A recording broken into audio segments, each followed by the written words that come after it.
Welcome, everybody, to the 55th episode of the Made in Dreams podcast. Whew, it's been a week. But as always, I'm Mighty Vicious, joined by Jammy James, the procurer of coin. And today we are joined by Stabby. Stabby, you want to tell the people what's up? What's going on, everyone? Thank you for having me. There we go. Appreciate being on here. Fantastic. You know, we love to have you. So, I guess where we'll start out with right now is just let's kick it right into high gear. Tell us about yourself, Stabby. Tell us what you want to talk about. We're gonna let you take lead. Absolutely, go do it. Let's get it. Awesome. All right. Well, I guess I'll start with where my art background. I'm a tattoo artist by trade. I've been doing that professionally for 8 years now. I got started with just drawing portraits and just drawing and painting and stuff like that, and then found tattooing and really fell in love with that, and then found an apprenticeship, got that, and went through a year of hard labor and work, no money, any of that. Typical tattoo kind of startup. And then I've been doing that for quite a while now, and COVID hit and completely kicked me out of tattooing. They made it illegal to tattoo in my area, so wasn't able to do that at all, and not making money or anything like that. It was pretty tough. Sitting at home, not being able to do what I love was hard. It was really hard. And then I started a family during that time, so I had a baby on the way and no money and all this shit. So it was getting a little heavy. And then I found video games, and we're sitting around most of the time, so we would just play video games. And it started out with like Fortnite and League of Legends and shit like that. But then Fortnite had Fortnite Creative and all of that whole section to it where you can make stuff on it. And I really fell in love with that and how you could create things and make these worlds and stuff on this system. And it was really cool to me. And I looked more into that whole side of things, and I found Dreams and fucking fell in love with it immediately. It was just one of those things that was like, wow, I did not know this was out there. And I've been playing it now for about a year, or using Dreams for about a year now. And oh man, it's been a whole life change. Like everything that I've viewed about art, everything that I've done about like my career, it's been this whole change. I want to go into game dev because it's just a whole different world. It seems so much more open than just like tattooing is very straightforward, very just flat on paper, basically. I mean, you're working on somebody's skin and somebody's body, and it's there forever, and there's a lot of importance to that. But you know, it's just a whole different thing when you're building this world. You're in control of everything. You get to tell these things what to do. You're no longer like being told what to do. You're in control, and you're telling these things what to do. You're telling the system what you want out of it, and bringing your art to a 3D space that you can control is absolutely amazing. Like, and I love seeing everybody else's creations. I love seeing what people can make out of this. It just inspires me tenfold to do like the best of my abilities, you know?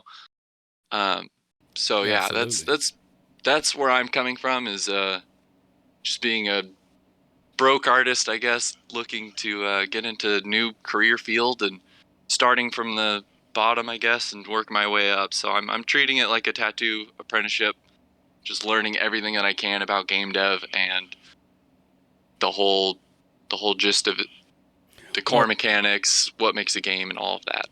Yeah, and you said that you spent like a basically the year like learning this new craft. Like, what's some of the things that you've been like? Do you have any book suggestions or website suggestions? Like, what's your source that you turn to really learn about game development?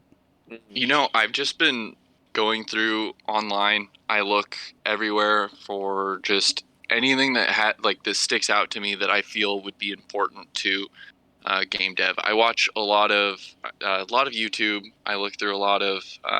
I like to listen to a lot of podcasts. I listen to a lot of the game dev podcasts.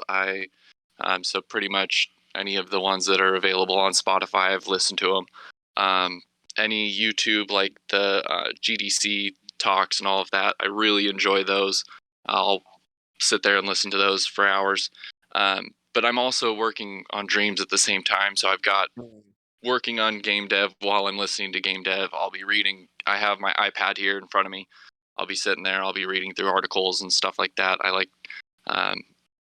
It's just I've been surrounding myself with all the information that I can, any source of info that I can, any sort of outlet, people talking. I love listening to the podcasts a lot. I get a lot more out of it than when I read, I feel like. So you just live and breathe game dev. that's pretty much what I've made this last year. Yeah, and my girlfriend's sick of it. She hates it. She is over it, but I'm like, I'm making this a thing. I want this to be something for my future, so I'm working towards it. So this is the pathway you see for providing basically a better life. For right now, yes. That is and I'm doing it because I love making art. I love making things. I love just that whole creative side of things, and then finding game dev and finding this whole like new world has just been amazing. So yeah, I'm getting into it to get a better future for my art, for my family, all of that.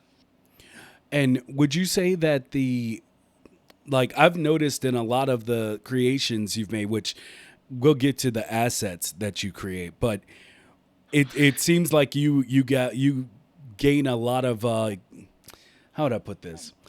You do a lot of first person, but it reminds me of more so influence from like old school first person, like a Duke Nukem or a Doom aspect. Yeah. Are those really heavy influences, or is it something that you really think is a genre that fits well within dreams? I tend to gravitate towards them because I have just that like those childhood memories of playing Doom on the 64 and stuff like that. So like all of my favorite games that I've played growing up and through my life have been first person. I really like the first person view. I feel it's a lot more immersive, so I tend to make a lot more first person. It seems a little bit easier as well. Not to it still has its complications, but for animation wise, you don't have to animate an entire body. You don't have to animate all this stuff. So being able to focus on more of the art and stuff. I'm not an animator. I can't animate well. I will say that first. So I tend to like focus more on the art and the logic side of stuff. So if I can just have like focus on the first person view, it's a lot easier that way to kind of minimize my animation load. Yeah. Well, I mean, stick to what you're good at. So at least until you can learn the rest. So exactly. Yeah. So I guess what is it about? Are you more of a first person shooter game player or? Yes, that's what I tend to gravitate towards is first person shooters for sure. I feel like I cut Jamie off a second ago. Did you have something you wanted? You finish first. It's okay. I can segue in. Don't worry. Okay.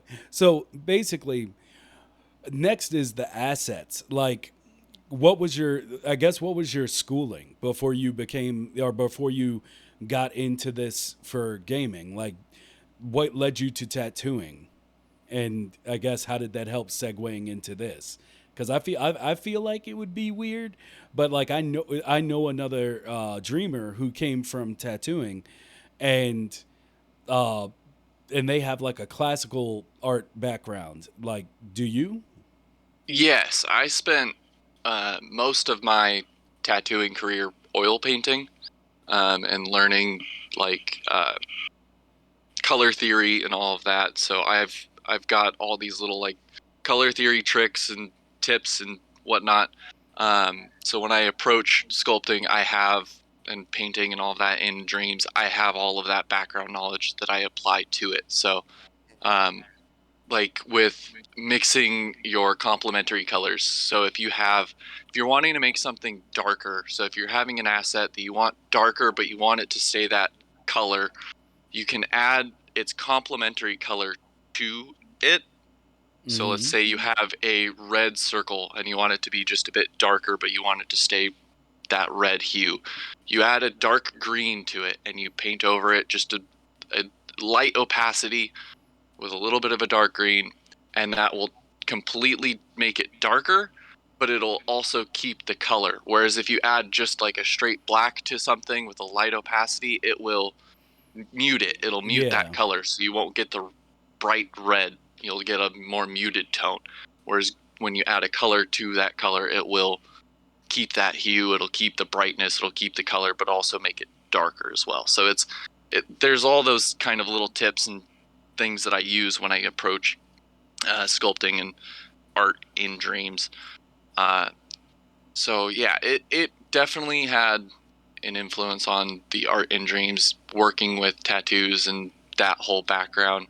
I spent a year just learning how to draw correctly. I thought I knew everything that I knew about drawing before I got into tattooing, and then my mentor was like, "Nope, this is not how we draw for tattoos. You gotta learn the right way." And so I spent a year without even touching a machine, just drawing, just cleaning the shop, just doing like basic work, learning what makes a good tattoo and what makes a bad tattoo and all that stuff. So and I'm kind of doing the same thing now within dreams. And learning about game dev. It's like, okay, this sucks, don't do this anymore. Like, or this works for game dev, this works for the game, this works for what I envision and stuff like that. This will make a better game, this will make a better play. Like, so there's a lot of that. Okay. All right. So I guess from there, the one thing I noticed, because we always talk about this and people make fun of me for it, but I have a shot because while you've been speaking, I've been showing the reel that I made from your work that you've put up on Twitter, videos and the like zombie parkour project you're working on and stuff like that. But I also see this last page that's showing right now shows a page of your logic.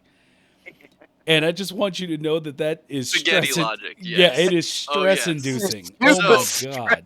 So I have completely worked on that. That has been, I have a buddy that I talk to about all of my projects, and we converse back and forth about dreams and whatnot. But he gives the harshest criticism ever. Just, he'll lay it out flat, like, dude, this sucks, or dude, don't do that. Like, and that has been the one thing that he has always told me is like, work on your logic, just organization. So I have definitely taken that into account, and I have been working on that, cleaning everything up like immensely. It is the pictures that I have on my Twitter are nothing like what I have now.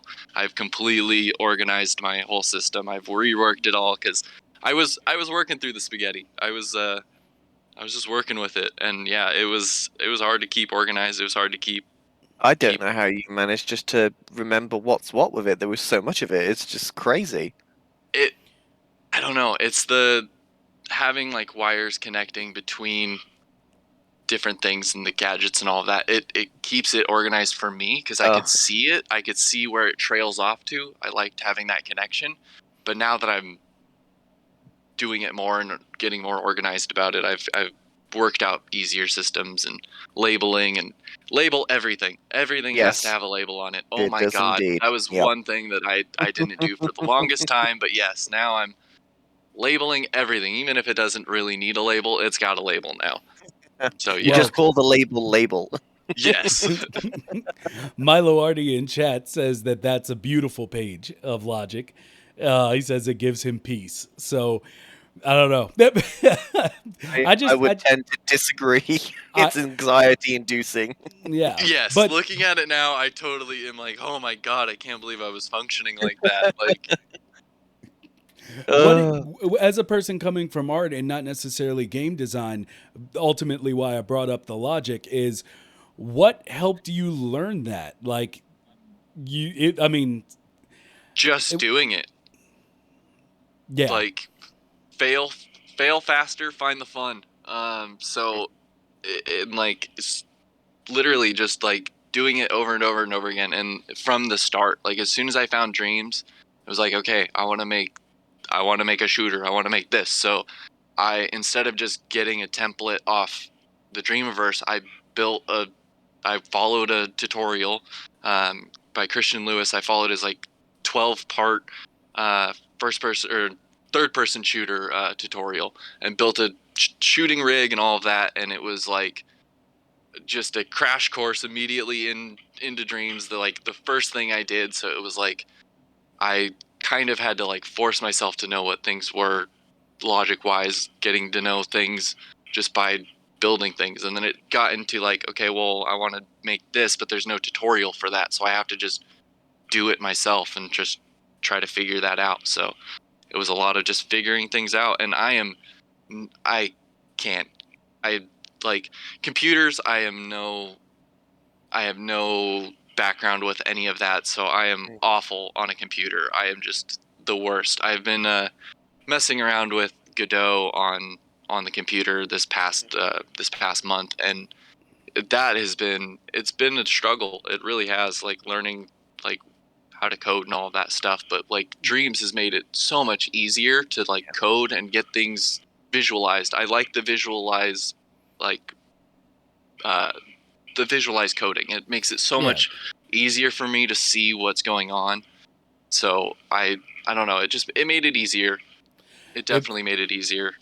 As we always say, it's a program that looks at art, or basically looks at game development as art and not as a math equation, which is what everything else looks at it as. It's That's for exactly artists. What it is. By artists for artists. So, and I've begun to believe this even more recently because the one of my friends I told him to get into Dreams. He got in on the sale, and he's one of the guys who is straight up like math based. Like you give him anything and he can figure it out mathematically. But in Dreams, it's like it hampers him because he's like the visual style of it and the fact that it's visual. It's like us trying to go and do Godot or Unreal or any of that. Yeah. So it's like the tables have turned. I love it. I love it. So, but also he was a little mad because he got Dreams and the first thing he wanted to do was make a marble game. And he didn't know that you could go into the Dreamverse and just grab a marble that already had the logic. So he had to start trying to do this visual logic. And then after he finished it, he went and he saw that you could just grab a marble. And so all the stuff he was trying to learn was time that he could have been like back engineering instead of trying to do it himself. And he got so mad. Like he was so mad that he did that. Like I've checked with him to see how he's doing. And, I always give people videos. Anybody that's done a logic video, I always like all my friends that I've gotten into Dreams. I'm like, here, take this. What are you trying to do? Take this, but just him telling me that story. I'm like, oh, that is like the worst. Because but I mean, at least he learned something from doing it though. Like he's got a grip with the visualization of logic within Dreams now, which is always a plus. Well, exactly. That's just it. He doesn't he basically rage quit doing it himself and then found the marble, which made him angrier. And then he came and then he's like, okay, I got this marble. But now I'm angry and this game has hurt my feelings, so I'm going to step back for a little bit. But I talked to him the other day, and he was like, look, I haven't deleted it. And I was like, well, that's a good sign. Yeah, that's a good sign, yeah. If it's still there. Yeah. So, but yeah, I guess, what's your... I usually ask this of people who come on who I see are creating a bunch of things, but... Is all this working towards a big Dreams product, or is it just educational for you? Like just learning it and then, moving away. Is there an Opus project in Dreams? Oh no, I'm going to stick with Dreams. Like I'm never going to leave Dreams behind. This has been absolutely amazing, and it's so easy, the ease of access to get into something and being like, okay, I have this idea, I want to put it out on paper, in quotes, and just get it out there, and you can do it within no time flat. And it's so nice to be able to just have, like, from nothing to have like your idea visualized. So I'm using it for learning right now and getting the basics and learning how Dreams works and how all the gadgets work together and everything, and organization, and how to make better assets and all of that, to one day make the best dream game that I can, because I want to make something amazing. But every time I go about making these games and stuff, I always run into a hiccup here or there, and I'm like, that could be better. How can I make that better? And I just feel like it's stuck in place. So starting a new idea is always better to me, to just kind of leave Refresh it. Yeah. just kind of refresh it and get something new, but use what I learned from that failure or that hiccup or whatever it was in the next idea, and learn from that and just keep building and progressing. So right now it's all just progression into getting the knowledge of what I can do with this engine. Learning So- about different ways to all kinds of different stuff. What were you gonna say? With that in mind, then, like, because you mentioned in the beginning that you found this newfound love for game development, and it's something that you want to do professionally now. So, what is your plan with that? Do you want to like join an already established studio? Do you want to make your own solo indie game? Like, what is the game Eventually, plan now? I would like to join a studio. It would be like, it would be a dream of mine to be working on a game that's already in development with a studio and all of that. And I would like to just, I've been talking with my buddy about what I would be doing and what kind of path I would like to go down and all of that. It's still all new to me. This has still been a very, like, I've spent the last year working on Dreams and all of that. But it's been within the last, like, I would say 4 or 5 months that I've been really serious about, like, okay, game dev is where it's at. That's where I'm heading. That's where I would like to go. So I would like to make art for games, the assets, stuff like that. I would like to work in that kind of area.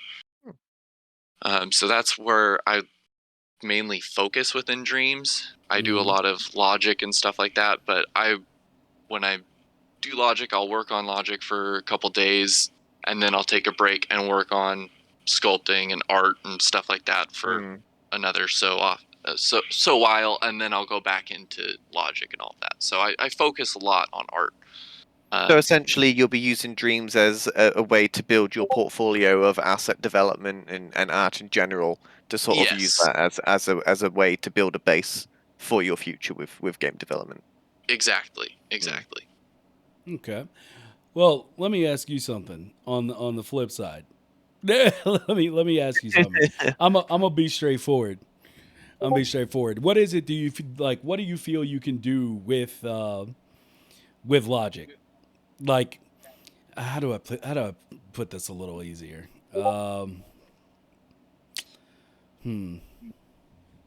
Are you currently working on anything big?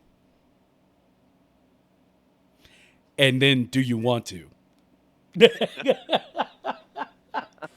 I am currently not working on, I wouldn't say anything big. I've got a few different projects going right now, and they all for some reason revolve around zombies right now.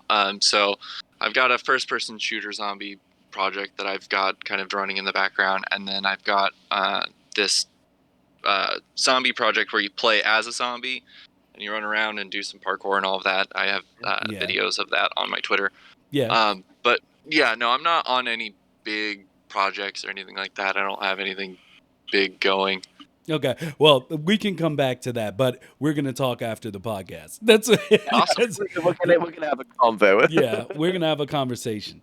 But yeah, people can see the zombie when it's showing. Well, it's not on the screen currently, but your lead up to it, like some of the base design that you did for it, is showing on stream right now. So, Oh, nice. So yeah, they'll be able to see that. And I'm just looking at all these.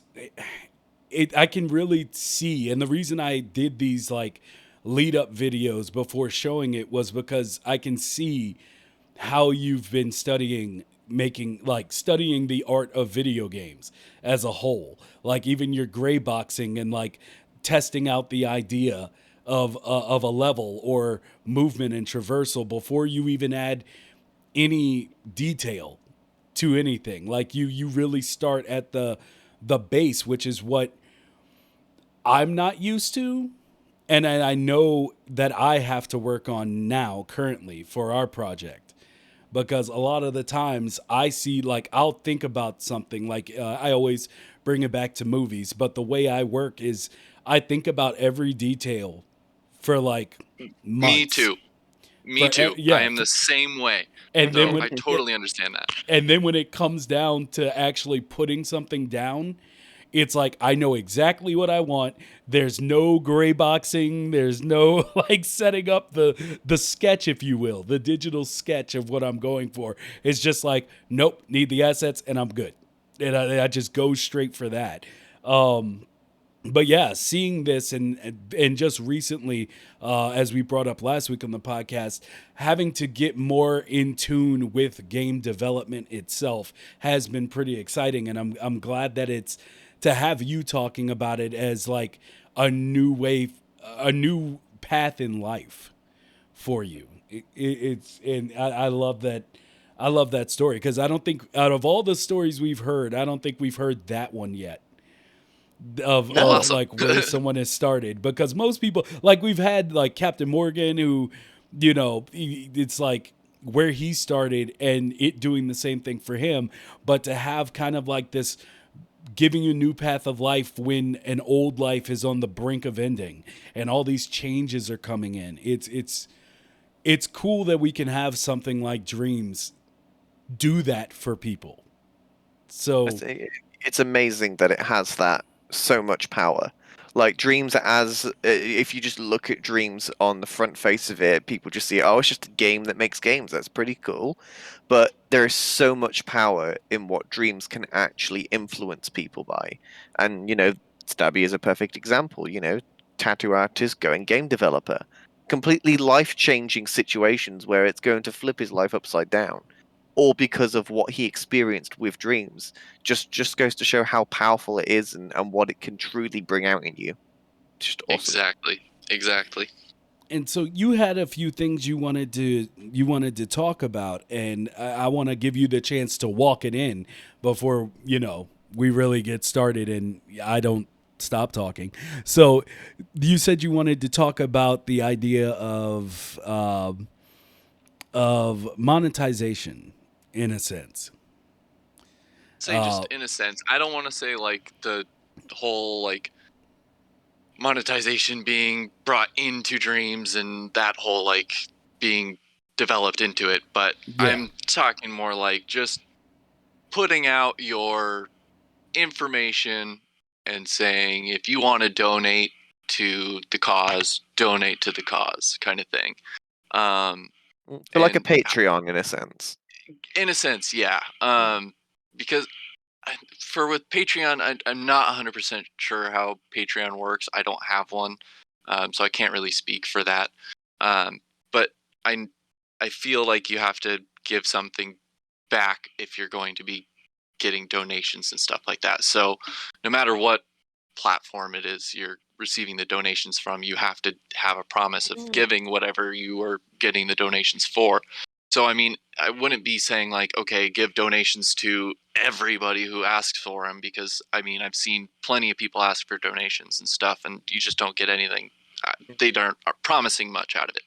Um, but I want to see it more. I do want to see more people asking for that kind of stuff and doing that because I don't know. I feel like we're boxing ourselves in to with the no money kind of thing where we're all doing art. This is all hard work too. I know there's people out there putting in the hours, putting in the time, putting in the effort. Like I I know I am, and I know that there's people out there. I have a baby, so I'm doing game dev on extreme hard mode. I know there's other people out there that have so much free time and then are just spending it all working on their projects and working on their dreams and stuff. So, and those people deserve money. They definitely do for their work and for their efforts. I mean, the people that put out these templates and stuff on the Dreamiverse and whatnot, that is time, that is effort, that is hours spent making sure that you have a base to start from. I mean, there you have assets there. Like, it is great that it is all free and like that we have this community of like sharing and all that. But I think that the community of sharing can go a little bit deeper with giving a little bit back, because there are creators out there that are making big things, great projects in the works, and I mean, we're all struggling, so it's one of those things to just give to the starving artist, I guess. But that's just from my background of tattooing. I feel like all my work, and like I've always been told that my time is precious. Like, I charge for the hour. So like, no matter what I'm doing, if I'm drawing a picture for you, or I'm painting a picture for you, or tattooing you, I'm charging you for that time. And it is because I've spent the time learning, and I have the professional background with the mentor and all of that. But at the same time, like, there are those on Dreams kind of doing that same thing, learning what it takes to make good games, making great games, making amazing assets, templates, all that stuff. And I don't see anybody ever putting up like, oh, hey, I'm taking donations. Like, you don't have to be asking for money. You don't have to be like, hey, pay me. I need money to be able to do this thing. But just putting it out there of like, hey, I accept donations. I think seeing more of that would be pretty cool. I wanted to bring it up and see what your guys' opinions were on it, because I know you guys talked about monetization within Dreams and all of that, and it could get cloudy, it could get muddy, it could get It really certainly can, dirty. It could get really dirty really quick. So it's one of those things I definitely want to avoid that. I want Dreams to stay this pure, amazing community, but I also want to see people be able to like do that and live at the same time. You know, like for me, it's Yeah. one of those things. Like I've got to, at times it's like, shit, dude, I got to focus on work. I can't work on Dreams for this while. I got to focus on just trying to get clientele and stuff like that at work. But it's such a bummer, because I absolutely love working on Dreams, and I love working on my projects and all of that, and seeing other people work on their projects and whatnot. And I know some people, I've seen it quite often where people are like, oh, sorry, I've been away for a while. I've had to deal with life issues or whatever, dealing with stuff. And I'm sure that, like, I don't know, there's certain situations where that could most definitely help. I think that a tipping feature for Dreams would extremely be beneficial, and it wouldn't damage Dreams as a whole, because it's completely optional and it's down to the person whether or not they would like to tip. There are options right now for Dreamers to do that outside of Dreams. There's websites like Ko-fi, where essentially, like, you buy them a cup of coffee, essentially, and it's just tipping. There's no reward scheme or anything like Patreon. It's just, if you want to give them money, just send them some money over the site. And I do think that Dreamers should be encouraged to do that. I think it's something that anybody can do in the art industry, or any industry in general. And there's no reason why Dreamers shouldn't have that there as an option if people want to support them on the projects that they're working on. But I do think that later down the line, that should be something that needs to be integrated into Dreams to make it a lot easier. Most definitely. I Yeah, currently, because well, go ahead. I was just gonna say that. I lost what I said. I was gonna say. Go for it. Oh no, I'm sorry. I'm sorry. I apologize. I was waiting to jump in on that, because I feel like you're right, and I have no comeback to it. I think that that's exactly right, and to ask for that doesn't seem to be overstepping anything to me. Whereas I find, as a lot of some of the other ways people have been using seem, I don't know, it oversteps a bound for me personally, where it's like, I get it, but God, this is difficult to say, right? Because I'm Yeah. definitely not trying to throw shade at anybody. I'm I not know trying to. exactly what you're trying to say. Yeah, It's no, really no, difficult. definitely. It's really difficult. Yeah, like, because it comes down to, I don't fault anybody's way of monetizing before we are given an official way to monetize anything. Like, do what you can do to get what you need to get. at the same time, there's also kind of like this thing where it's like, God, this is so hard. This is why, like, I didn't want to go into this route, but you talking about it made me think of it, because we've been trying to figure out the way to say this for like months now. It really has. It's Yeah. a really touchy subject because Yeah. it can be taken the wrong I way know that's instantly. why Yeah. Yeah. Like, I feel like, yes, artists should be paid for hard work. Yes, artists are doing real work. Therefore, monetizing it itself is not bad. But I prefer your way. This is the way to say it. I prefer the way you're talking about it being implemented, as opposed to the way it's been implemented, while still holding that there's nothing wrong with the way it's been implemented. I guess that's the best way I can say it. That's the best way I could possibly see you putting that out. Yeah. Yeah. Because, and I'm not trying to tap dance because of people's feelings, because I do feel like what it comes down to is, as you said, people are doing real work. And to want to be paid for that real work when there is no official way to be paid for that real work within the platform, you have to do what you got to do. But at the same time, I do feel like there's the ways to do it that you're mentioning, that I think more people do have Patreons than you think, from the way you were talking about it. But maybe I'm just way out of the loop. But I don't see it very often. Yeah, there are tons of people who do it for almost every facet of dreams now. It's becoming more prevalent. But yeah, I would feel like when I first heard of it, I thought of it the way you seem to be thinking of it, and then I found out that I was completely off the mark. Like, that there's way more of it than I expected.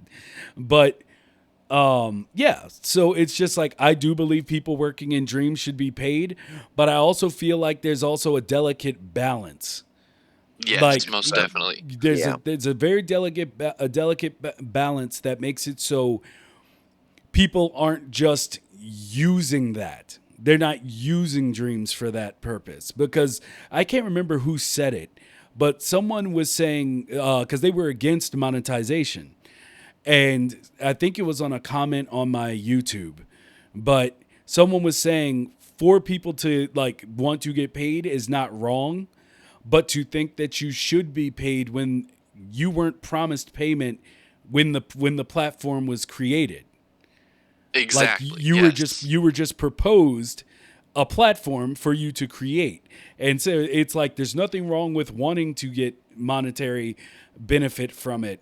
But when it gets to the point where like a group of people within the dreams community have almost started to take offense to the fact that they can't monetize. And it's like, well, you knew that before you started. Yeah, there is that element of knowing what you got into in the first place. And as with that, like we already established, it's tricky. That's all there is to it. The whole conversation is tricky. That's why we don't have it yet from MM. That's why that's why Sony hasn't jumped in and made a way. There's just, this gets tricky. But the personalizing of the monetization, I have no problem with. We have, I'm just going to say, Insol in chat said, crowdfunding my project would make me so anxious and would kill the joy of creativity for me. I understand why it would be anxious and would kind of just kill it for them. I totally get that. I mean, it gets real when you start dealing with money, especially in the amounts that we're seeing from certain already established Kickstarters. When you start dealing in that amount of money, that can make you anxious. I'm not saying you're wrong to deal in that amount of money. I'm just saying dealing with money, period, muddies things real fast. Because it also, not just for dreams. I mean, we all have heard the stories of Kickstarter for years now, and a lot of the bad press it's gotten from, things not being fulfilled or people being shady, and that, like, once again, not in dreams, but just off the bat. So it makes everything muddy. It does, and it also brings a certain level of expectation as well in general, like for Kickstarter, for instance, or any other crowdfunding platform. Like, you have this idea and you put it out there, it gets funded regardless of what it is, whether it's dreams or not, and then all of a sudden you're like, whoa, okay, all of these people have invested all of this money for me to do the thing that I said I was going to do. Now there is a certain level of expectation from me to pull this off. And it's like it's so much like pipe dream at first. Like, oh, wouldn't it be great if I could take this idea and make it real? Then Yeah. all of a sudden, you've got all this money coming out of nowhere to make it real. You've got this whole group of clientele now waiting for this thing to happen, and you're like, okay, I've got to make it now. It just makes it so much more real and scary for some people. Yeah. It can crush people. But, Mm. I mean, but yeah, like I said, to get back to the point, I feel like, you saying like people, you want to see more people actually open up Patreons and get out there and be like, I'm doing work, I want to be paid. There's always Tab Giles, who, like, I think may have been the first to Patreon. I think he may have been the first. He's been here from the beginning. Yeah. Like, but yeah, Tap deserves, for all the help that he gives in the community, all the things that he's figured out for the community. Hell, for Yeah. writing a book about how to use dreams. Like that alone. Yes, exactly. Literally a book's worth. There is Yeah. literally a book's worth on his website. It's insane how much documentation that guy has Oh, created for the yes, the amount of community. info that he provides, It's the amount just of just insane. everything. No Yeah. matter the situation, he's there with the info, and he He deserves. he is literally Dreams Wikipedia. Yes, Yeah. yeah. That's what Tap is. He is Dreams Wiki. It's insane how much one person has managed to create so much information on dreams. It's remarkable. Yeah. I It mean, really is. and so, yeah, I have no issue with that. I think that's the safest way to do it for now. A way that, a way that basically allows people to back you, but it also has a more direct line of not screwing over people who back you. If like Yes. Yeah. without the whole project thing, but I also feel like I said, the thing that makes it weird is that for me is that I feel like certain people are rushing it to monetize it without necessarily, like, the games people are making now and the games that people are going to be making it's like, I don't know, like there's no easy way to say it, so I'm just gonna leave it alone before somebody, as they always do with me, they come out of the woodwork disagreeing with me and be getting in my DMs. But I see where you're getting at though, and I just want to point it out a little bit. Like when you're making something for the passion of creating it and for creators' sake alone, is always going to be a better product in my eyes than a project that is made with the sole purpose of monetizing it.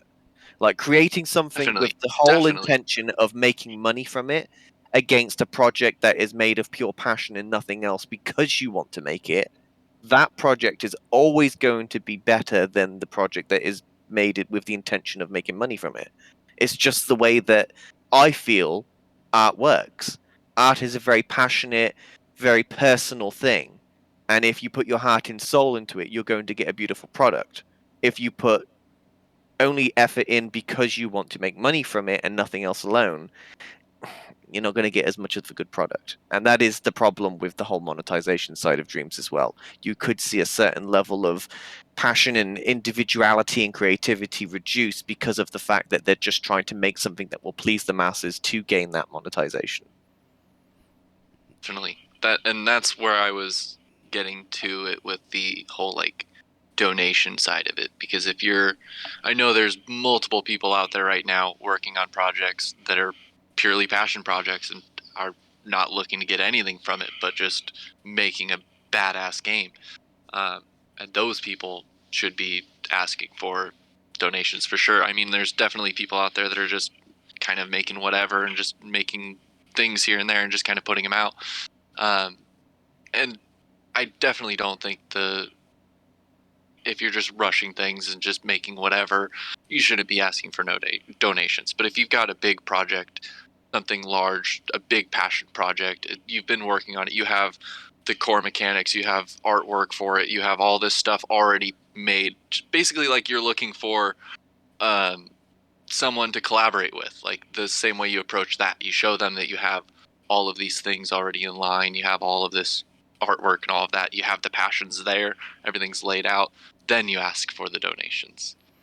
Yeah, I want to follow up something in chat because I don't necessarily agree with Jamie either on that last point. Like, I get what he's saying, and I feel like that works. But amidst in chat said, "How is, say, a mediocre passion project more valuable than a professionally made game that has been monetized?" No, go.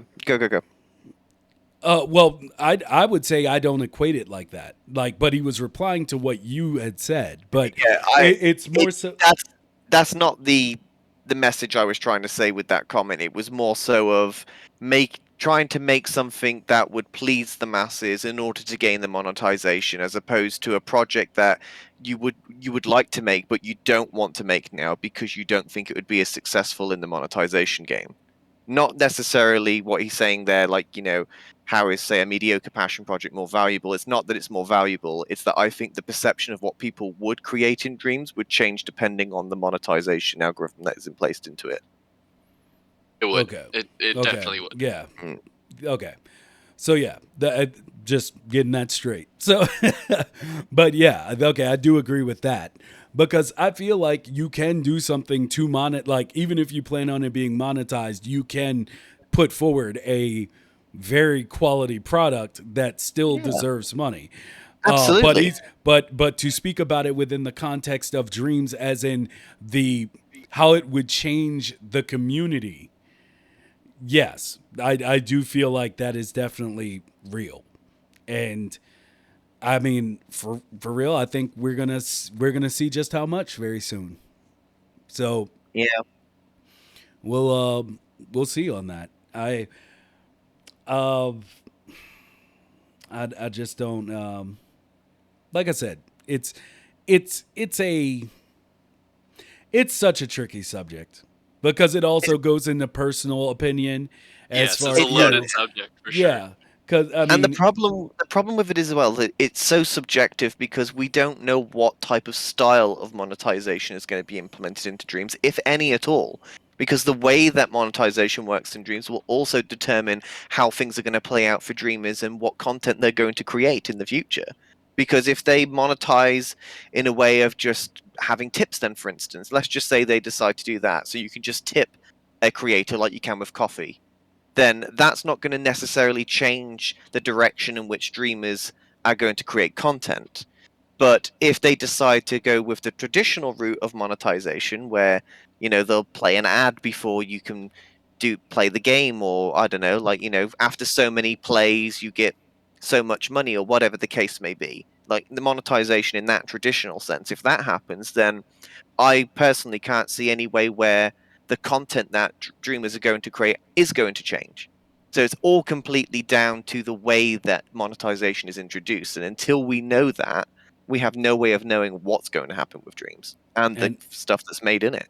yeah, and that's why we're seeing a bunch of things thrown against the wall by creators to see what will work. Yeah. Because as far as we know, we don't know. MC Alchemist said, "Do you think Sony wants monetization though?"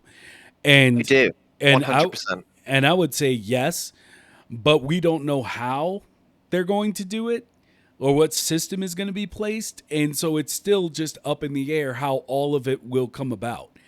And until we know that for certain, like I said, people try what you want.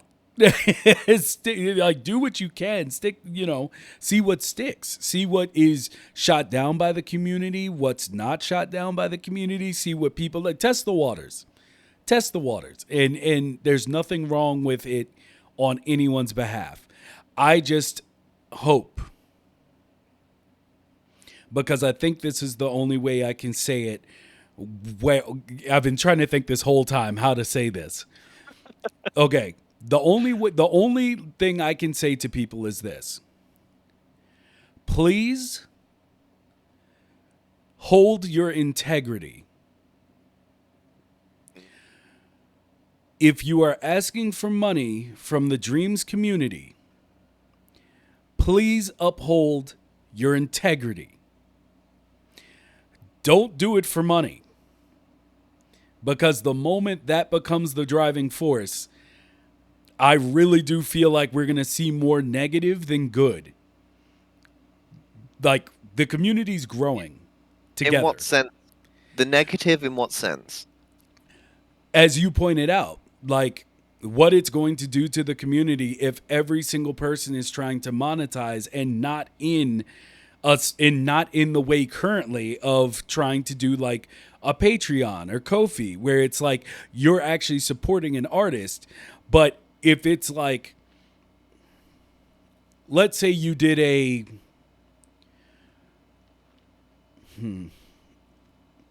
once again, I say this without thinking of anybody currently doing anything. Okay? This is just the hypothetical situation of how I see it being wrong. If somebody goes, hey, we're working on a movie.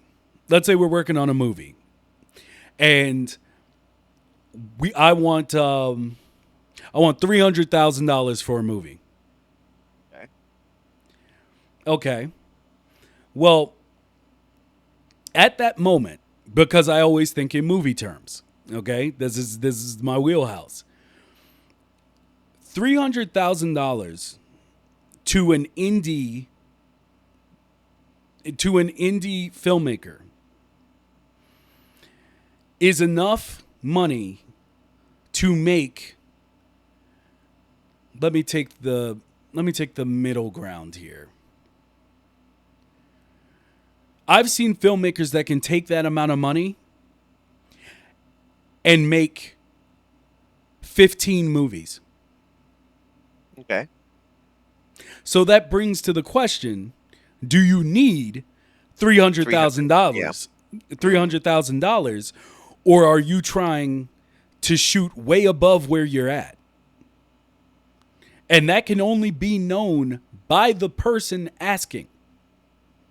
It's not for me to judge. It's not for anyone to really judge. But what I mean by holding your integrity is if we get a whole bunch of people who are basically mining the Dreams community.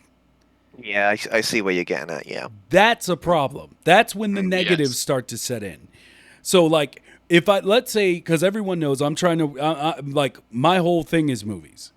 So if I'm trying to do a short film in Dreams, and I come out and, like, if I wanted to do, say, the one that I did, the short that got screwed up, all the data corruption stuff, if I wanted to do that as a full film, start over, which I'm doing on my own anyway.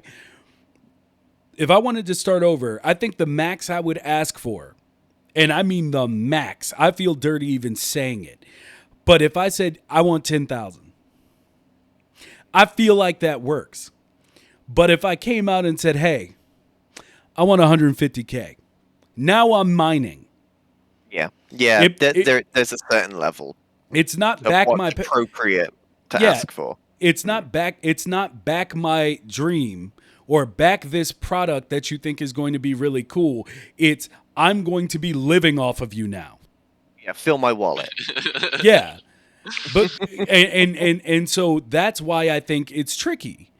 And once again, I say again, I'm not saying that to anybody or any existing, like, Kickstarter or Indiegogo or anyone's, like, attempt at monetization. I'm just saying that's where we can go wrong, in my opinion.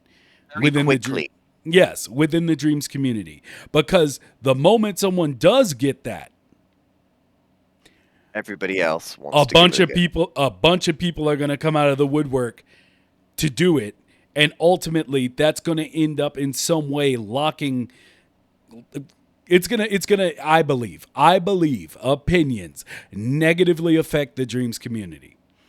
But if you do logic, you make helpful videos, you're working on a game, you think it'll be cool for the community, you stream and people like seeing your work and they want to give a little to help, Hey, I got no problem. That sounds right. I mean, we can't forget that Twitch itself is basically TV. Yeah. So like in with gaming being the most predominant form of entertainment in the world now, we are providing content.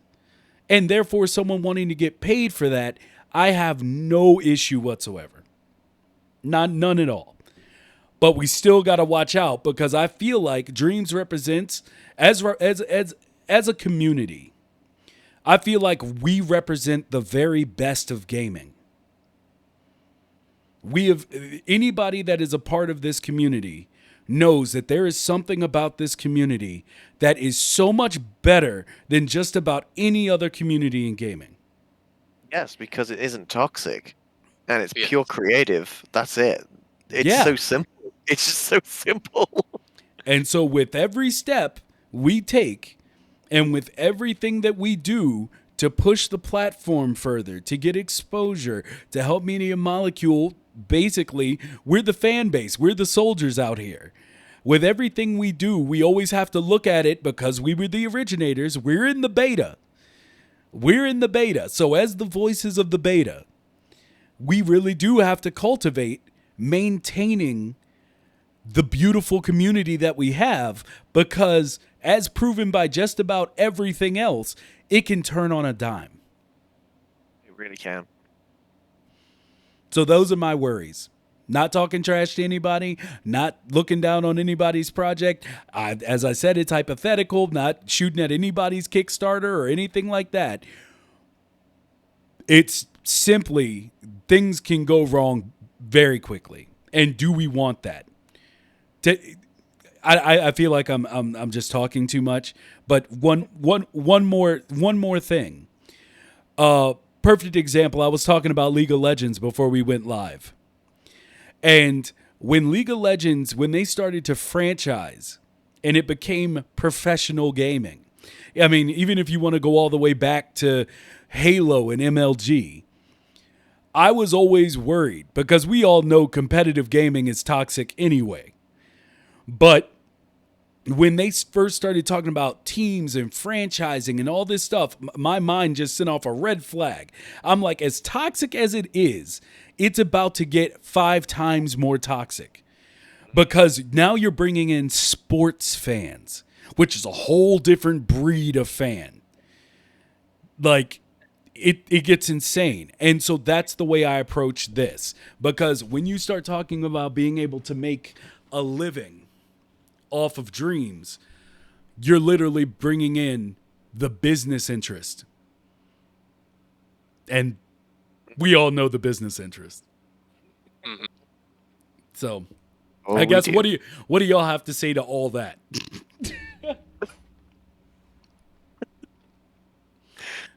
I mean, feel free to step in, Stabby. I don't know if I just talked you out of the... No, you guys are spot on. Like absolutely spot on with it. I completely agree with all of that. So no, it makes total sense for the whole monetization thing. I mean, it's we have a right to be worried about it as well because I mean, oh, most definitely. being fearful of it just shows how much Dreams means to us. Like to not have a fear in the back of your mind of what is going to happen to Dreams, you wasn't part of it anyway. You know, it's because we love it so much. We want to protect it and we want to make sure it's safe from the big bank of Sony and what they want to do with it. And you know, I personally think that that's Sony's main goal. They just see this as a perfect opportunity to milk something that's unique to them because no one else has it. You know, Xbox doesn't have anything like this. Nintendo Switch version of it is even there's no point even talking about Game Builder Garage or whatever it's called. So, you know, Sony is the only console platform that has a truly unique environment for creators, and there is no way that they're not sitting there thinking, how are we going to make as much money out of this as possible? So it is worrying that, you know, It it is. could go wrong Yes. very quickly. Yeah, I mean, it literally is. As I was explaining to when I wrote that tweet a few weeks ago regarding the sale that's currently going on with Dreams, and it's the idea that literally Sony has a streaming service. Yeah. They have a streaming service because of Dreams that has the ability to literally take on YouTube, that can take on Game Pass. Like what this one platform that most people don't even realize the beauty of yet. It's like, this is insane. And so I do think that they're looking to monetize. I do think that they know they have to, because at some point people do want to be paid for their work. I would say Exactly, yeah. the challenge for them is going to be coming up with a way to do it where people don't feel like they're being taken advantage of. That's the trick. That's the whole difficulty of the situation. But you've hit the nail on the head right there with saying that, you know, people are eventually going to get sick of not getting paid for it, because it's true. Like, no matter how much you like Dreams and how much you love creating stuff, you know, if you've sat there and look at your playtime within Dreams and you go, okay, I've spent 2,000 hours, 3,000 hours in Dreams creating stuff, eventually, you know, people are going to say like, well, I want something for that. You know, it's all well and good saying creating for creation's sake, and that's essentially what Dreams is. But at some point in a 10-year lifespan that we have for Dreams, there's got to be something for the player's work. That there has to be, and if it doesn't happen, then, you know, people are going to move on to other platforms that have a built-up portfolio of being able to monetize your product. It's just inevitable at the point of coming into Dreams to begin with. To learn how to use the tools is one thing, but then becoming versed with everything and being professional about it and being able to create top tier content that is literally worth money, then it comes to the point of, if that doesn't become available, they're going to take that talent elsewhere. Yeah. Yep. So Exactly.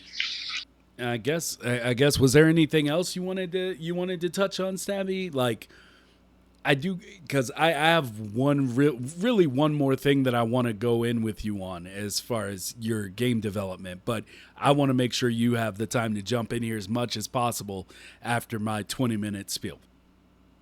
No, I'm think that's pretty much wanted to cover everything there, and that's pretty much it. Maybe talk about modules a little bit. I know this is it's getting way off topic of the monetization and all of that, but on a lighter subject, modules. I think a lot of people that like are getting into the game dev and getting into making games and stuff and sculpting and wanting to get the thermo as low as possible, look into modules, look into making modules, how they're done, how they're made. You can hide things under your map, and like you can make a module that's got the same amount of sides, like 4 sides. You can have different things on them. You can have a cone, you can have a sign, you can have this, a bench, whatever.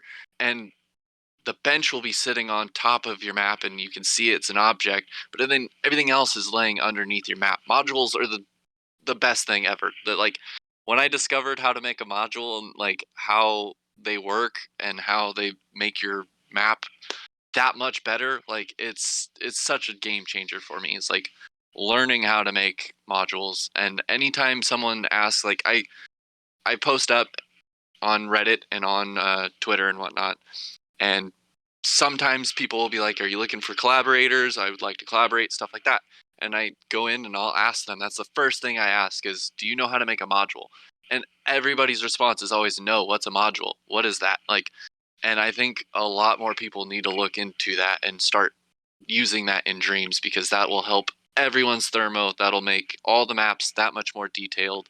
Like, you could do it for walls. I make all my walls are modules. My floors are modules. My floors are floors and ceilings, so that I can have as much as possible fitting in there. And you can have the thermo really low on these sculpts, but also still maintain that detail. So you get quadruple the amount of objects in your map, but the same amount of thermo as if you were just to have these singular objects and stuff. So Walk it through. Walk us through Let's it. let's Yeah, hear let's it. For hear it. those that don't know what modules is, let's get an in-depth description about it. all right. So I would say just you start. How I approach making a module is I start with the first object that I want. So let's say I'm making just some street assets. I've got one released. I have one public. I have a street asset module, and it's 4 sides, maybe 5 sides, and it has a street sign. It's got these yellow posts. It's got a bike rack. It's got traffic cones and a stop sign. So yeah, it's 5 sides, and it's all one sculpt. So I started with making a stop sign. So I made the stop sign, and I made it on the map where I wanted it, placed it there. Everything's great. So then when that stop sign is finished, I take that sculpt, I scope out of it and all of that, and I rotate it so it's under the map. And then I go into there and I make sure that it's under the map, appropriate amount of gap. I scope back in and I start sculpting the next object above on top of the map where I want that thing. So I made a cone. And so I made a couple cones and I set them up. And then I scope out of that and I rotate it so though now that the stop sign and the cones are both under the map. And so they're both under there. And I scope back in and then I go and I sculpt another object. I sculpt the bike rack and so on and so on. And I keep that going. And it's kind of like a dice. So it's set up so each side, it's like a cube basically. So everything on each side is a different side. And whatever is not in the map is placed underneath or behind the walls, or like you can hide things that are around your map. If you're making like a small room, or if you're making anything like open, and you have all these objects everywhere, like you can have them so they're hidden behind other things. They're hidden under the map. They're hidden behind walls. That like so the modules themselves, only that one object sticks out. And there's creative ways. I mean, you can get so creative with making these things. I've still discovering new ways to like put things together and how they'll work together. Like it's all about reusing your assets that you have to make something new. And I always try to go into making assets that'll function for another thing as well. So if I can get multiple assets out of one sculpt, that is a dream. That is the best. So like I want to see more people doing that, is just making these modules of like multiple sides, things that can be hidden and also visual at the same time. Like it helps with thermo so much. And with optimization, it's just starting with your sculpt and getting it optimized right from the beginning, making sure it's low thermo right from the start, and then adding details to it will help a lot with your thermo management as well. Okay, that's what I thought you were saying when you were going over modules, but just so clearly it's just making something that can change without you having to change the thermo. Yes, exactly. Yeah. So it's just like, okay, I get you. Is there something else you think is very important that people should be paying attention to as far as building? And I tell you this I ask this as a person that regularly blows out the thermo very quickly and easily. What do you think is another tip for those of us who can't stay within the lines? I say gray box everything. Like I just started doing that, getting the whole like basic, like just core mechanics done first. Make sure that all your gameplay is fun. Your core gameplay mechanics are all solid. Everything's polished. Everything's good. And then I make all my core mechanics in one element, and then I make all my maps in another element, and then I'll combine my core mechanics to that element. And then when I update my core mechanics, it automatically updates into my map and all of that. So they work together. But just working on like getting everything, all the gameplay figured out first will help with knowing what kind of thermo you're going to be using and how much you're going to be using. So I'll plan out how many enemies I'm going to have at one time, I'll play around with that. I'll see like when it starts to lag, how many enemies are there and what that thermo usage is. And then I'll use that as my guide for how much I can use. When I'm making a map, I tend to not go above 40% on the gameplay, because if you go above, like, yes, they give you that 100% limit, and like I've seen people just rake up their thermal all the way to the 99%, and it's like, well, then now you don't have any room for enemies or anything. Like you're not saving room. You have to save that room, because if you have let's say like the shooter that I'm working on right now, my map is only at 15%. Well, I can have up to like, I think it's 12 enemies on screen at a time, and they're packed with AI, and they've got their animations and all that stuff. So they're pretty heavy on the thermo usage, but I don't see a lag until about 12 enemies on screen, which is awesome for me. I really like the most amount of enemies I can get.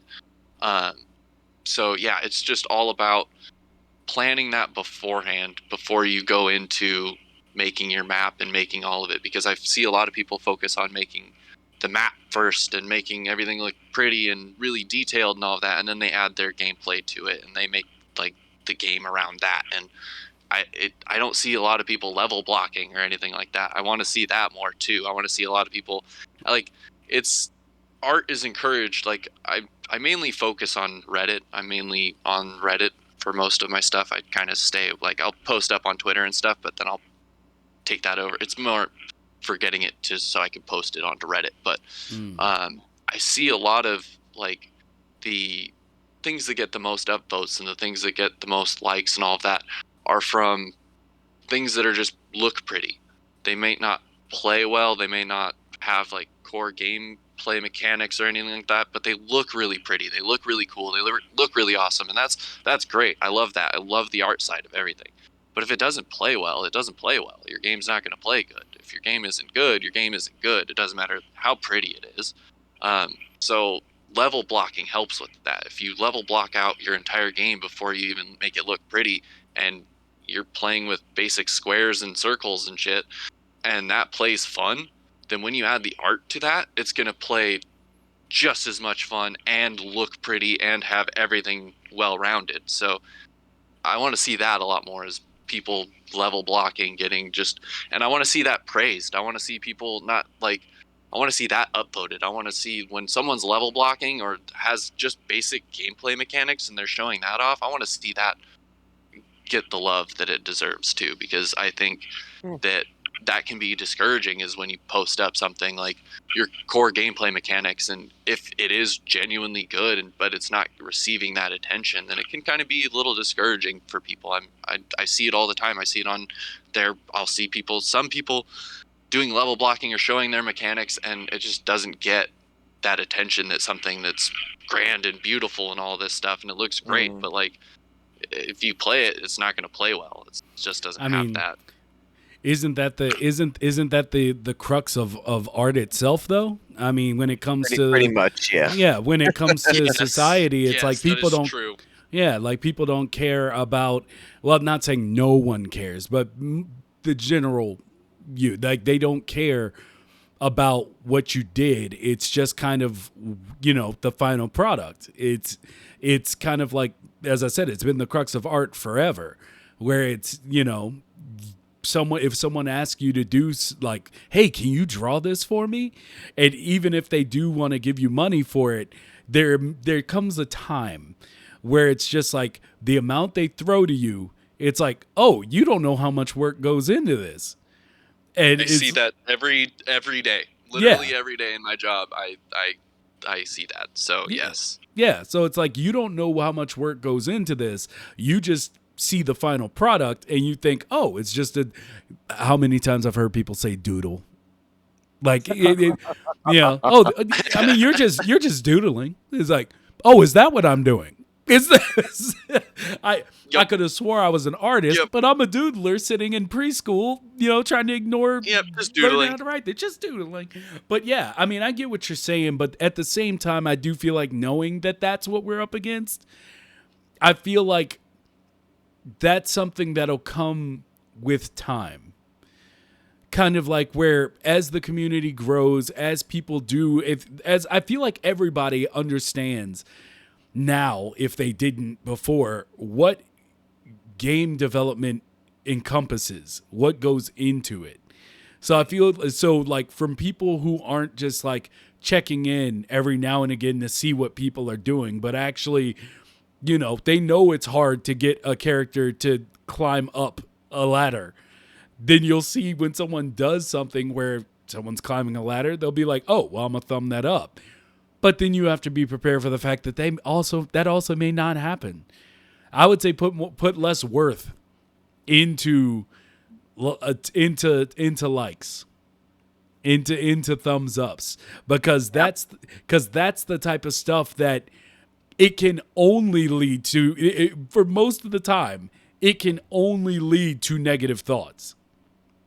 Like, because if you're doing it for the thumbs, if you're doing it for the upvotes, then when you don't get them, that's the death sentence. Whereas if you're actually doing it for you, Totally. then do it for you, and then when the thumbs come or the upvotes, then it's just cool. I'm It's glad rewarding. Yeah. It's, But that's the whole it's social media as well. conundrum. I was just about to say, it's just social media in general anyway. Like, we've come to a position in life now where the amount of likes on a post, regardless of what it is, dreams or not, it determines its self-worth. Like, Yep. if you take it's just the whole culture with likes and comments and retweets is just so gross. But that's just the world we've been accustomed to now, and it's what the future generations will come to accustomed to as well. They are now at such an early age. It's like, if you don't get likes, you're nothing, you're worthless, and it's such a horrible culture to be involved in. But it is what it is. It's just, that's what social media is. But from a creative aspect, just because you don't get likes on the stuff that you create doesn't mean it isn't good. If you believe in the product and you love what you've made, that should be enough. And I'd hope people start to reinforce that with themselves, because social media is such a killer. Sometimes it can ruin everything. Yeah, I always, and not, once again, I'm just pointing something out. There are so many disclaimers in this episode. There it's has crazy. to be, because when you're talking about certain things, people get, for lack of a better word, butthurt. Like, they take it as an attack. But whenever people complain about this on, like, Twitter, I mean, I've seen everywhere, Twitter, Facebook, Reddit, when people start needing that dopamine hit, and then it starts to come off really, it just looks bad.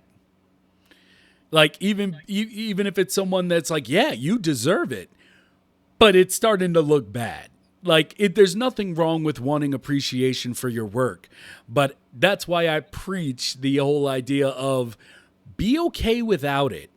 Work towards what you're doing, because if someone can dissuade you from it just by not ticking up, that it leads to more problems.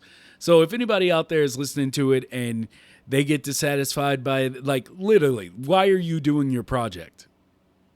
You're doing it because you love to do it.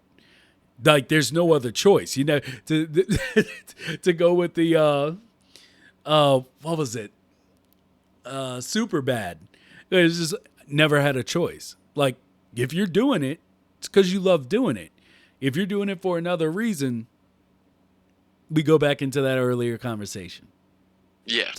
So I get what you're saying. It's the plight of the artist. Always has been. Always will be. Always will be. So just go ahead and just shove that thought out of your mind. And I would say don't concern yourself with it.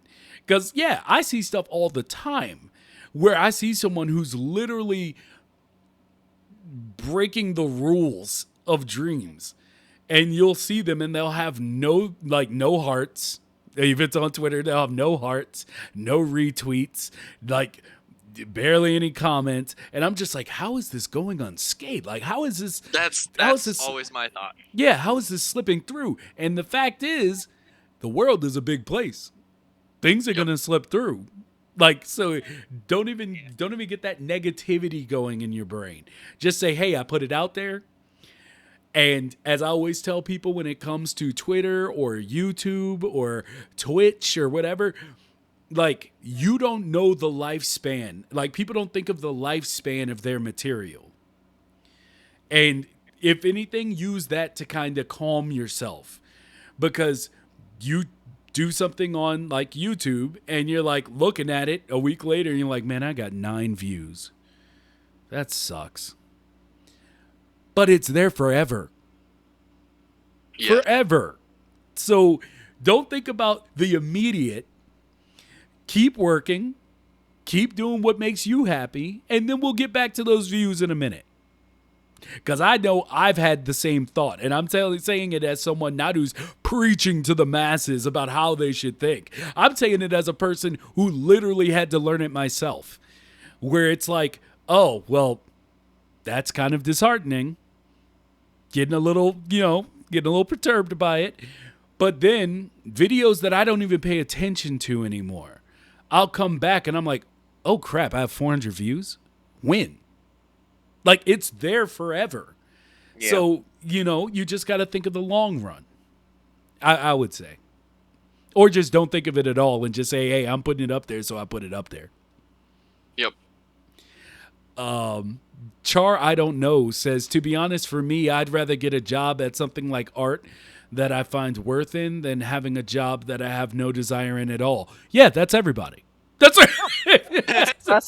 life.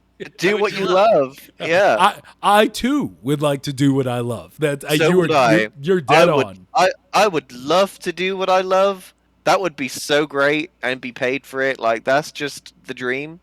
It's just everybody's dream, I think. Do what you love and you'll never work a day in your life. That's the goal.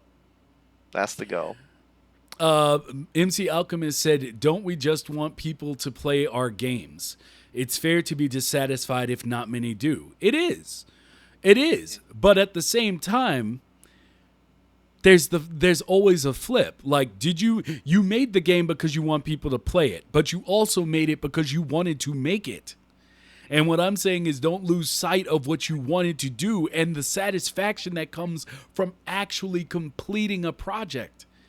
That's, like, to me, it's and I say this because of, like, I always talk about Good Place to Die on my YouTube that I couldn't even put on Dreams because of a data corruption. I couldn't even finish it. I had to cut 80%, if not more, of that project that was my dream project. I had to lose it all. But I still finished with what I had because it wasn't about who was going to watch it to me. It was about, I need to prove to myself that even if it's not as great a story as I wanted to tell because I'm just not proficient yet, I needed to prove to myself that I could tell one. And what I'm saying is be satisfied with that and the fact that you are forever getting better. Someone may not play that game that you spent God knows how many hours, hundreds of hours on, but you also have the experience of making that game that took you hundreds of hours. And your next one's going to be better, probably. I completely agree with you on that. It's like with Dino, for instance, this game is going to have thousands and thousands of hours of development on it. And even if when Dino someday gets completed and we release it to the world, even if it never got one single play, like, although that would be extremely disappointing because of the amount of work and effort that went into it, and it's just natural to want to share it with the world and for everyone else to be as excited as you are about your product because you think it's amazing because of all the time that you've spent on it. Like, even if we didn't get one play on it, as satisfying as it would be, it would not change anything for me at all because it's just like we started this huge project with just myself and we grew to a massive team of people and we came together collectively to create something that would be impossible to make on our own. And we have the end product. We have a trophy to say, look what we did. We made something out of completely nothing. We got a group of talent from all over the world, screenwriters, animators, logicians, environment artists, all of this amazing talent together to create something. So, like, even if Dino never got one play, to me, it would still be successful because we made the thing. And I have people now that I consider family.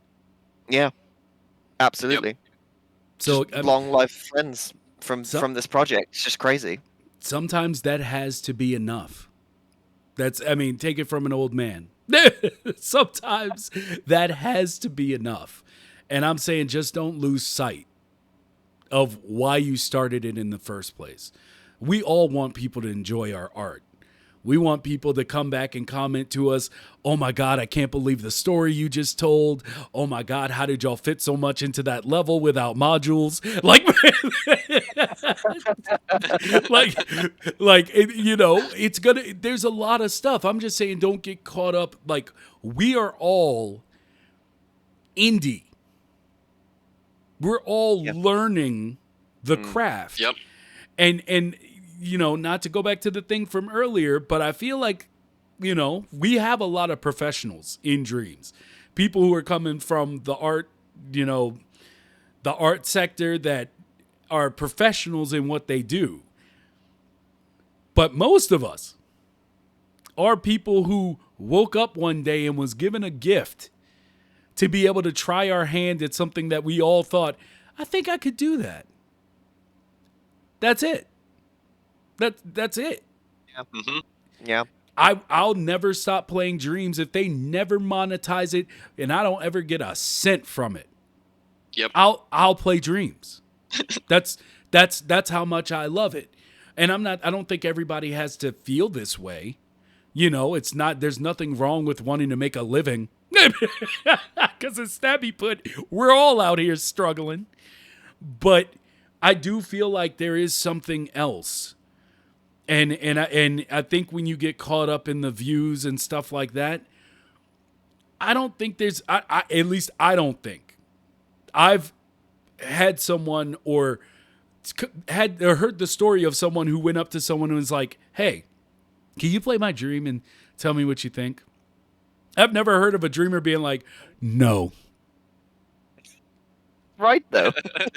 Right. Like, though. I've never heard it. So the thing is if you're not getting the views, most likely it's because people don't know it's there, which points to another issue that you need to address.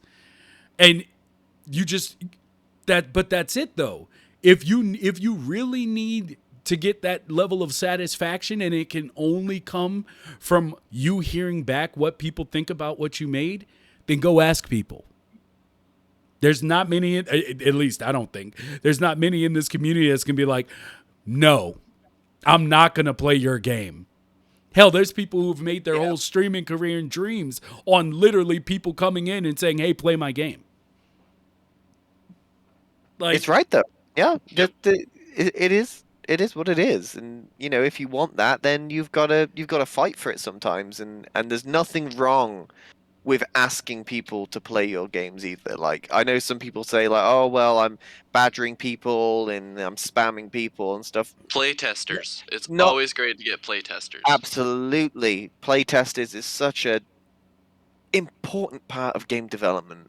Like, just before you release it, just find a group of people and say, look, would you mind just playing this through and give me some feedback before I release it to the world? Super important. Super important, because you're always going to see your own product with those goggles on of it's perfect, it's amazing, I've made the bestest thing in the world, because it's yours. And until someone else that doesn't have that bias to play it, you're never going to have a true opinion of what needs to be done with it before you release it. 100% playtesters is such an important part of game dev. And that's why if you're a director, you most of the time never edit your own film.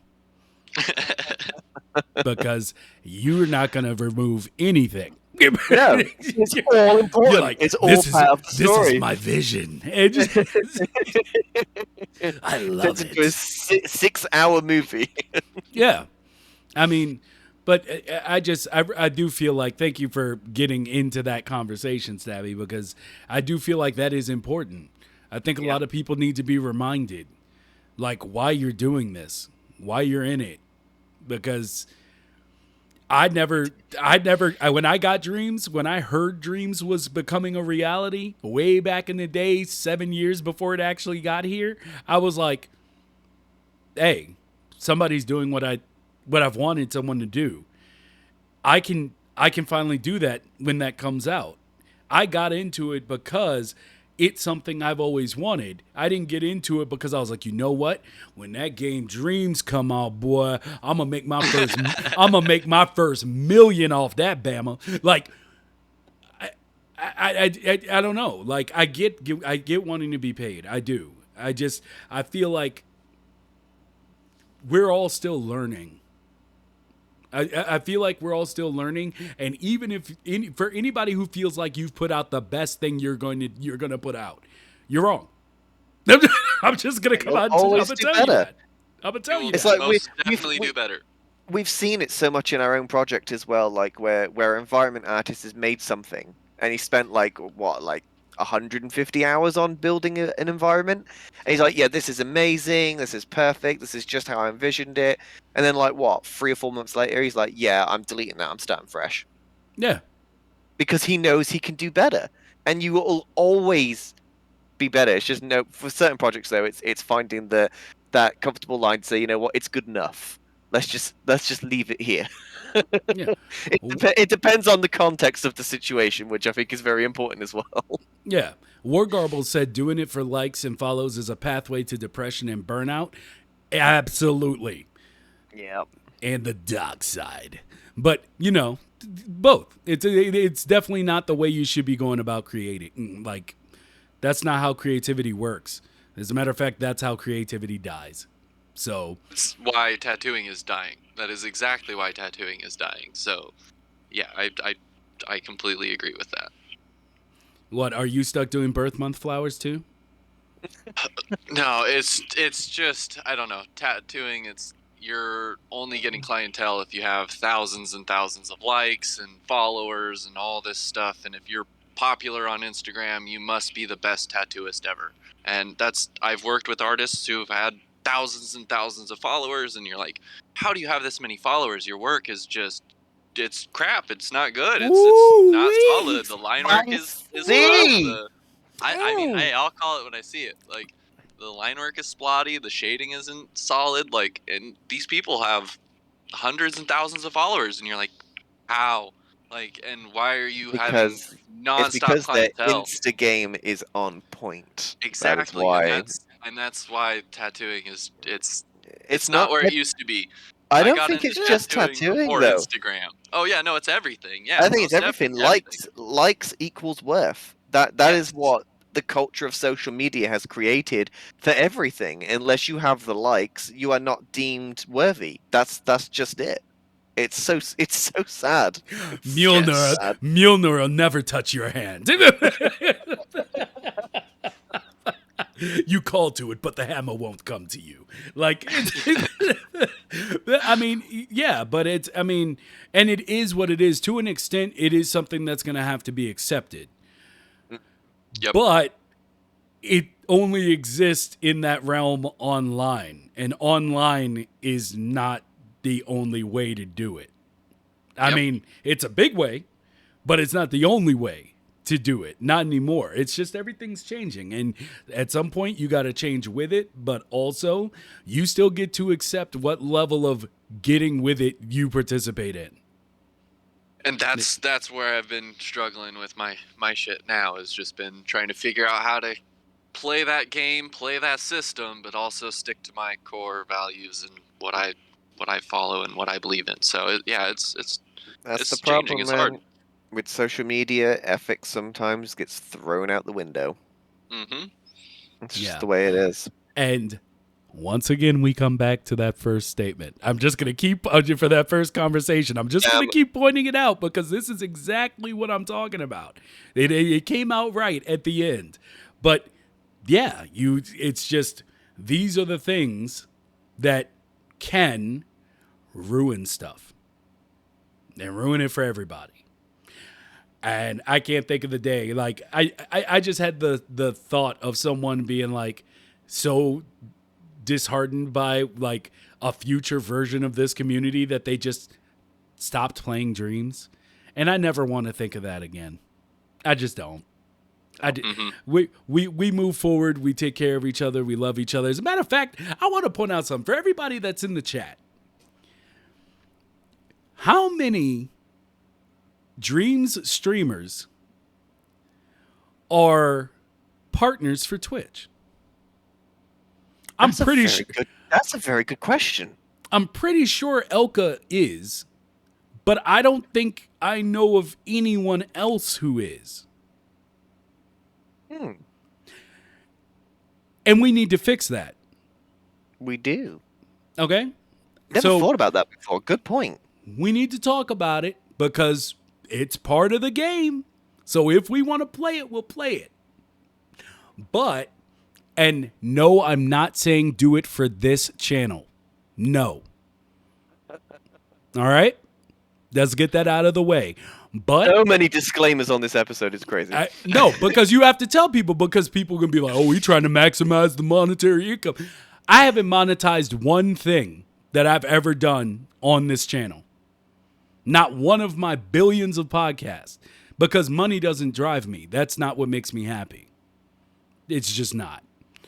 But I'm saying if we want to raise up the status, I really started thinking, how many people do we have in the Dreams community that hold a high rank within this platform? I can only count one. Not saying that we haven't all done our fair share of creating beautiful communities. And the people that join us every week, by the way, if you're one of the people that watch the podcast later, not live, I just want you to know that I appreciate you. I do. Because I feel like we've talked about Spotify, we've talked about, Google Podcasts, we've talked about people joining us from every which way and all that stuff, but we rarely address the people who come in after the fact on Twitch. And y'all are beautiful. It's very true. Yeah. Y'all are beautiful. Okay, I appreciate each and every one of you. But I do think we need to have that conversation. We need to start lifting people up. I just as a call to action, we can talk about it more on Twitter or not.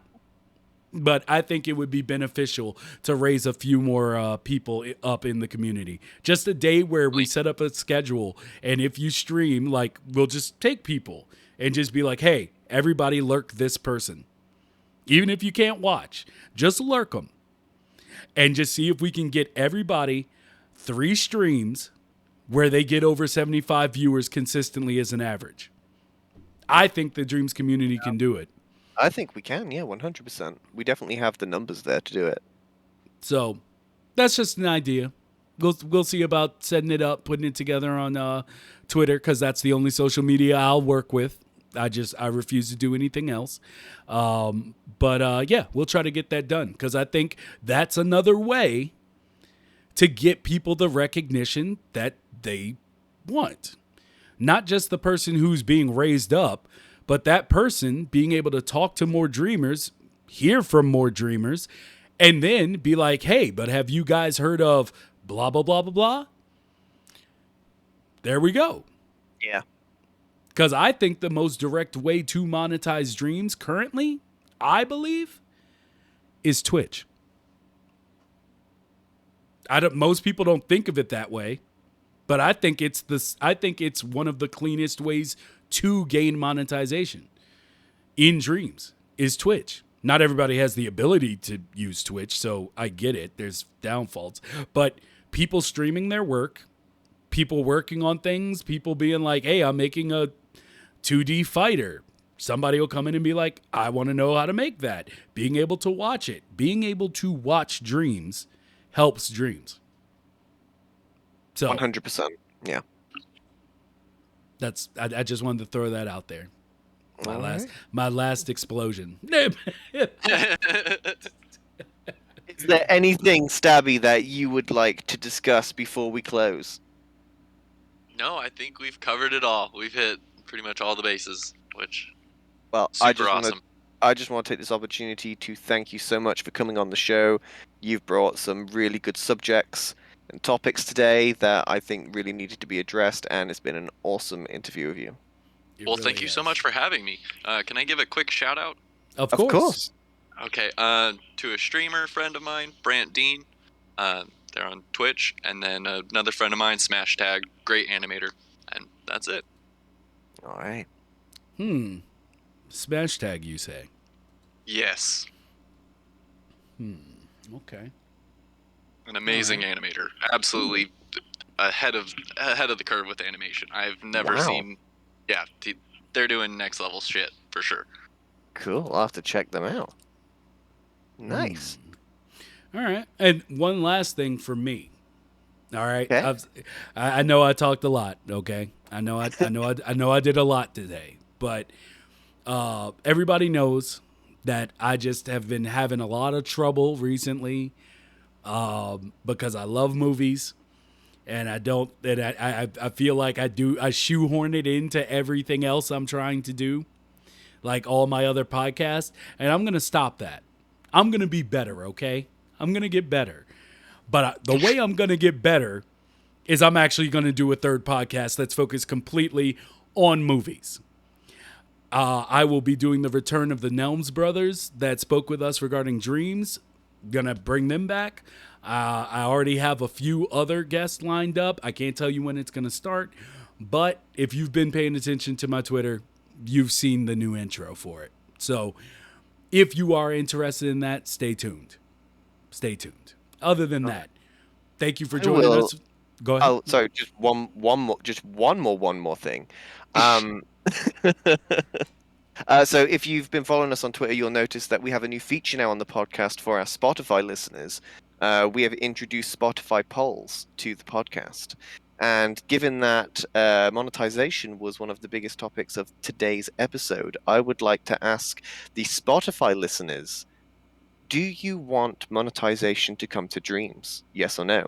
And you can answer by going down onto the podcast that you're listening to right now, and you'll have the ability to vote. And we will release the reviews of that next week. Is there a place in that poll where you can write up something? Or I is can. it just a multiple choice? Or is it It's just a. yeah, it's literally like two choices with a question, and they can tap on which one they want. But we can do a QA though on there as well. That is also a new feature that we can add to Spotify. I'd be really interested in the QA. That would Okay. be an interesting switch, I feel like. On Spotify, RBD is where the polls are going to be. But also remember that we do have a Discord. There's a lot of sections there, and if you got something you want to say, or if you're like, hey, I want a full podcast specifically on one topic, or you just Yeah. want to, Let us know. yeah, let us know. And we'll see you guys next week. Actually, no, we won't. No, we won't. Actually, I forgot to what? bring this up. We're not going to be here Oh. next week. Oh, we're not? Oh, No, what's happening? No. Next week is my birthday. Ah, birthday boy. So I don't know yet what's gonna be happening, but there might be some random streams, but I'm not gonna be here. All right. I'm not gonna be here specifically on my birthday. So we're Right. gonna pick back up with Sauceless One, who will be doing the first workshop with anyone who tunes in as far as making music and becoming better at Dreams music. And we once again open our doors to anyone who wants to actually play Dreams or make something or do a tutorial with our viewers for for an upcoming show. Sauceless is going to be the first one. So Yeah. If you have a sort of a talent in Dreams, what you feel you can share with the world and show people how to get more versed in that, we'd love to hear from you so that we can do another workshop video. That'd be fantastic. yep. I'm going to be born next week, according to RPT. I'll be here for my 487th birthday. But modules. MC Alchemist wants a modules workshop. All right. Hey, if Stabby wants to come back and give it to us. I am Yeah. totally down. All right. All right. We'll Well, work then, something out. yeah, we'll work something out. We'll be seeing everyone again. But per usual, I'm carrying this out way longer than it should be. We're going to go ahead and start up the raid. And again, thank you, Stabs, for coming through. I hope you don't mind that I Thank called you you so much. Stabs. Yeah, no, not at all. Thank you so much, guys. I really appreciate it. No worries. Thanks for Indeed. coming on. Oh, Canadian Jedi, you come in right as we're leaving. But, hey, we still love you. We still love you. Yeah, don't worry. Yes, Yeah. thank you.